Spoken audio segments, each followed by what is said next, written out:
John Lennon thought the Rolling Stones would be break up the second Mick Jagger got married.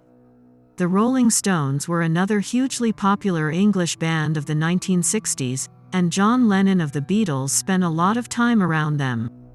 Although he liked the band members, he wasn't always in favor of the song. In his opinion, they shared some similarities with the Beatles. He didn't think their music would be able to endure the protests of Mick Jagger's wedding supporters. Lennon married Cynthia when the Beatles were first getting together. He hid the connection for a while out of concern that the band would lose listeners if they found out Lennon was dating someone. Ultimately, though, the information got out, and the Beatles' popularity was unaffected. In Lennon's opinion, not every band could endure this.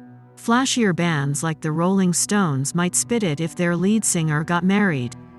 According to John Lennon, they didn't depend on their audience falling in love with them.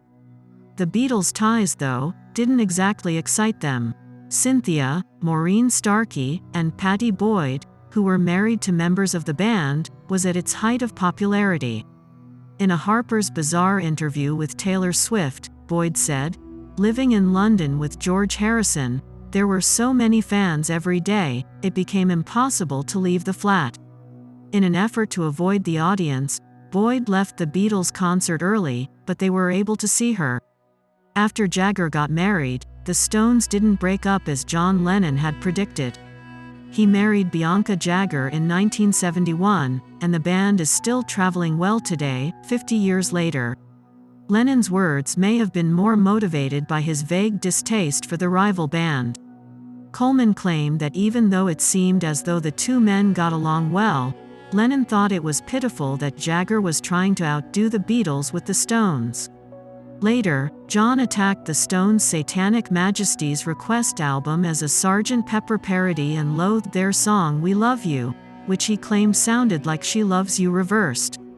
By chance, the song that Lennon blasted so loudly had both John and Paul as performers. John showed the Rolling Stones extremely little respect for their artistic integrity. In the 1970s, Lennon and Jagger grew closer. Since the Beatles split up and the Rolling Stones were no longer directly competing with them, this might have happened.